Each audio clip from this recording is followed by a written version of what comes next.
Hello student, good morning. कैसे आप लोग? मैं सवरन सर अपने पीजी क्लास में फिर से आप लोग का स्वागत करता हूं। तो चलिए आज हम लोग जानेंगे अपरिमेय संख्या से संबंधित कुछ वीवीआई क्वेश्चन जो क्लास 10th में है सो पूछा जाता है। और यह प्रश्न जो है से हर एग्ज़ाम में जो है से पूछा जाता है हम लोग का, या 2024 में हुआ है, 2025 में हुआ है। तो ये प्रश्न आप लोग को 2026 में भी ऐसे पूछा जाता है। इसमें से एक प्रश्न इसमें से जो सिद्ध करने वाला होता है उसमें पूछा जाता है कि √2 या √3 या √5 एक अपरिमेय संख्या है, इसे सिद्ध करके हम लोग को दिखाना है। तो चलिए हम लोग आज जो है तो सिद्ध करके दिखाने से पहले ये जानेंगे कि अपरिमेय संख्या किसे कहते हैं। तो जो संख्या को हम लोग P/Q के रूप में नहीं लिख सकते हैं उसे हम लोग अपरिमेय संख्या कहते हैं। जैसे मान लीजिए कि √5 को हम लोग को P/Q के रूप में नहीं लिख सकते हैं, क्योंकि √5 एक ऐसी संख्या है, या √2 हो गया या √3 हो गया, जिसका वर्गमूल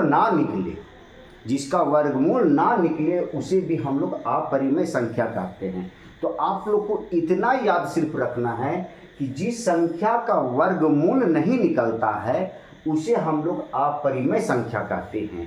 और नहीं तो दूसरी परिभाषा जो है, कोई भी पूछे आप लोग से कि अपरिमेय संख्या किसे कहते हैं, तो जिस संख्या को हम लोग P/Q के रूप में नहीं लिख सकते हैं उसे अपरिमेय संख्या कहते हैं। या नहीं तो जिस संख्या का वर्गमूल है सो पूर्ण रूप से नहीं निकलता है उसे हम लोग अपरिमेय संख्या कहते हैं। जैसे मान लीजिए √5 को हम लोग P/Q के रूप में नहीं लिखे, क्यों? तो √5 लिखे, अब रूट का मान जो होता है वो होता है 1/2 होता है।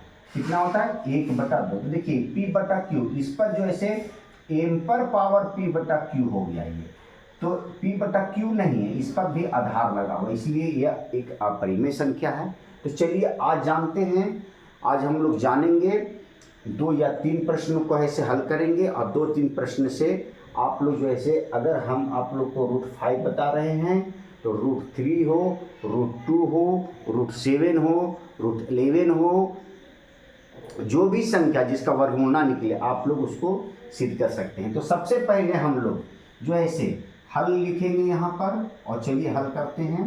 लिखेंगे माना कि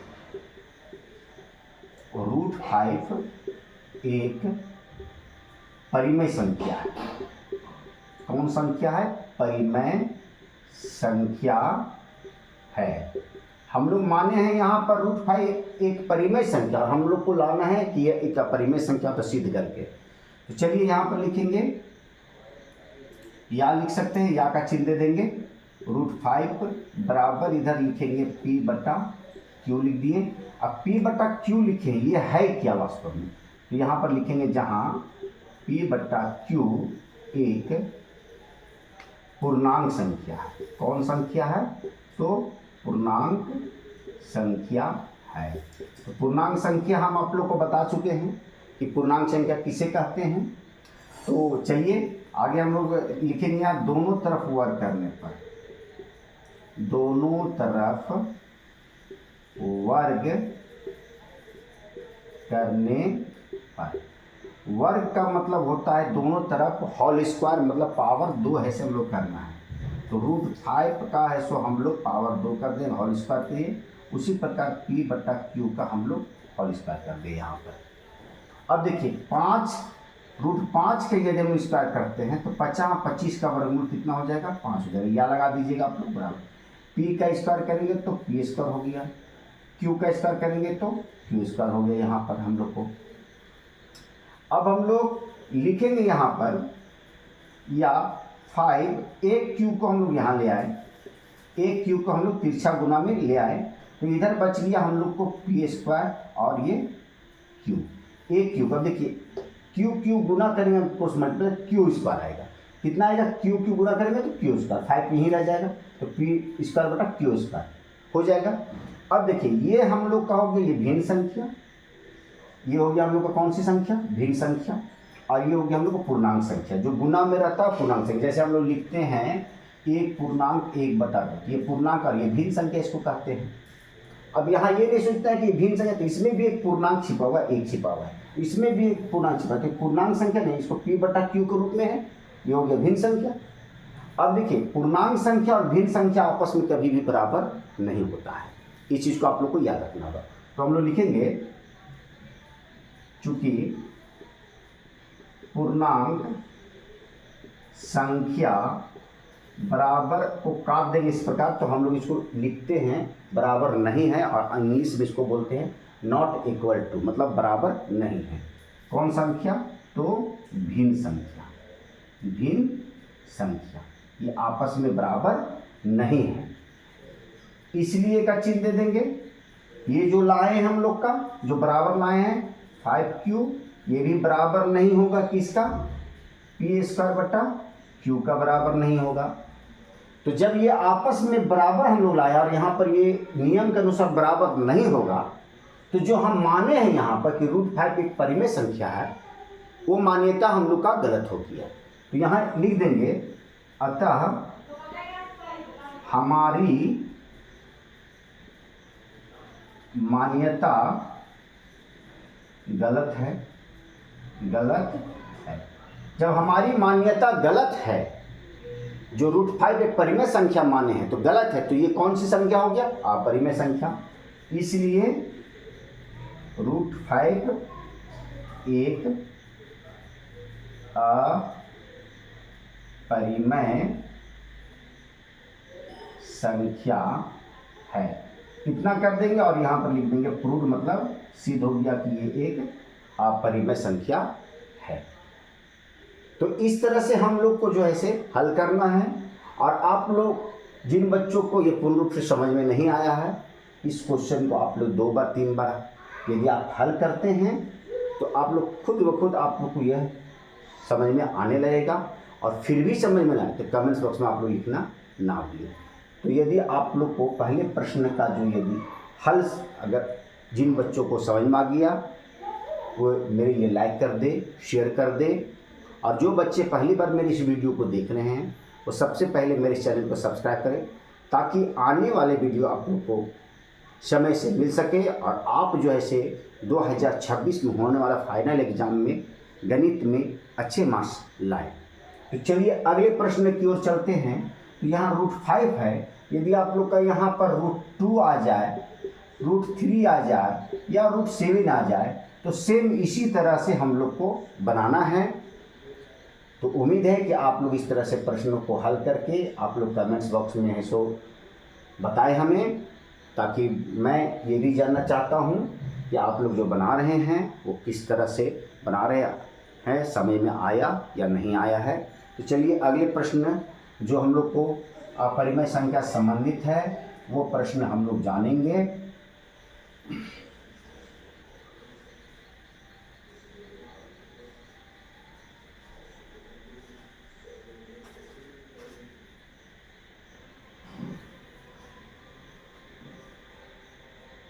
अगला प्रश्न हम लोग के 6 +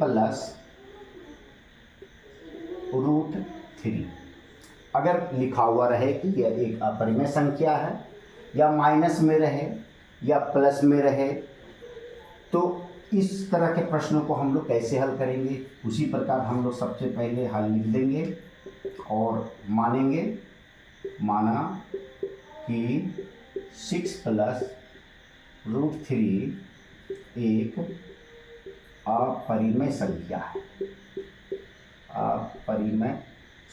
परिमेय मानना हम लोग को क्या माना है? परिमेय संख्या है। फिर उसी तरह से हम लोग लिखेंगे या 6 + √3 बराबर p/q। आप लोग a/b भी लिख सकते हैं, यहाँ हम p/q लिखे हैं, आप लोग a/b भी लिख सकते हैं। और pq हम लोग का क्या है? जहाँ p/q एक पूर्णांक संख्या, कौन संख्या है? पूर्णांक संख्या है। ये लिख लिए हम लोग। अब हम लोग क्या करेंगे, यहाँ पर वर्ग नहीं करेंगे, यहाँ पर लिखेंगे √3 बराबर p/q। ये प्लस में है तो इधर चला गया तो ये माइनस में हो गया, तो p/q - 6 ये हम लोग का हो गया परिमेय संख्या, और ये संख्या हो गया अपरिमेय संख्या, क्योंकि √3 में है, रूट में है। तो हम लोग लिखेंगे चूंकि P बट्टा Q माइनस 6 बराबर लिखेंगे परिमेय, परिमेय संख्या। यहाँ इसको कोष्ठ में भी आप लोग कर सकते हैं, इसलिए √3 बराबर भी परिमेय संख्या लिखेंगे, क्योंकि ये साथ में है, रूट के साथ 6 है, तो ये परिमेय और ये अपरिमेय है, तो ये भी परिमेय संख्या मानेंगे। और यहाँ पर कोष्ठ में लिख देंगे विरोधाभास। क्या लिखेंगे हम लोग? विरोधाभास। विरोधाभास का मतलब हो गया कि जो हम लोग यहाँ मान लिए हैं ये तो सही है, परिमेय संख्या है, लेकिन √3 इसके साथ है कि परिमेय संख्या, इसको ही मान लिया, लेकिन ये नियम की क्या है? ये विरोधाभास है, मतलब नियम के विरुद्ध है, नियम के अनुसार ये गलत है। तो इतना ही लिख देंगे तो टीचर जो है तो समझ जाएगा कि यहाँ जो विरोधाभास में छिपा हुआ है कि यह नियम के खिलाफ है, मतलब ये हो ही नहीं सकता कि ये √3 एक परिमेय संख्या है।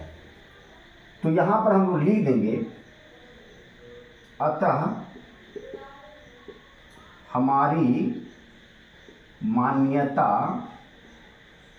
गलत है, गलत है, इसलिए 6 प्लस √3 एक अपरिमेय संख्या है, अपरिमेय संख्या है। और यहाँ लिख देंगे प्रूफ, लिख देंगे उसी तरह से। तो देखिए, उससे भी पहला क्वेश्चन से भी ये दूसरा क्वेश्चन आसान है। तो उम्मीद है कि आप लोग को दूसरे प्रश्न का हल भी आप लोग को समझ में आ गया होगा। यदि यहाँ पर 6 प्लस √3 की जगह में अगर 6 माइनस √3 रहे तो इस 3 को हम लोग ये साइड में ले जाएंगे, अर्थात अगर इधर लिखा हुआ P बटा Q लिखा हुआ है तो हम लोग लिख सकते हैं 6 ये प्लस में इधर आ गया तो P बटा Q माइनस हो गया, और ये √3 माइनस में तो वो चला गया था। और सेम टू सेम इसी तरह से हम लोग को हल कर देना है। तो उम्मीद है कि अगले प्रश्न का जो हल आप लोग को जो करना है, जो बुक में हम लोग को दिया गया है, 4 या 5 प्रश्न दिए गए हैं, आप लोग को इसी तरह से हल करना है। तो चलिए तीसरे प्रश्न की ओर चलते हैं हम लोग और जानते हैं कि तीसरे प्रश्न को किस प्रकार से हल करेंगे।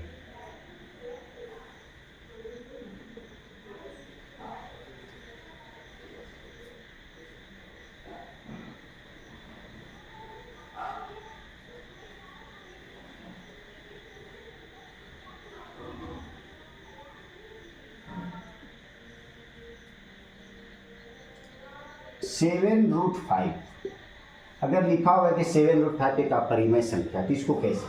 फिर से हम लोग उसी प्रकार माना कि 7√5 एक कौन सी संख्या है? परिमेय संख्या। कौन सी संख्या? परिमेय संख्या है। लिखेंगे या 7√5 बराबर P बटा Q, जहाँ P बटा Q क्या हम लोग का है? P बटा Q एक पूर्णांक संख्या है। कौन सी संख्या है? पूर्णांक संख्या है। अब यहाँ पर याद देंगे और √5 को रहने देंगे और इधर लिखेंगे P बटा Q, और ये 7 जो है, जो मल्टीप्लाई में है, गुना में है, वो नीचे हम लोग का भाग में हो जाएगा। तो हम लोग इसको दो तरह से बना सकते हैं। एक जो पहला नियम है कि वर्ग करके भी इसको बना सकते थे और वर्ग करके नहीं बना सकते हैं। तो यहाँ पर लिखेंगे चूंकि P बटा 7Q बराबर परिमेय संख्या। कौन संख्या? परिमेय संख्या। इसलिए √5 भी क्या हो गया? परिमेय संख्या, परिमेय संख्या। और यहाँ क्या लिखा जाएगा?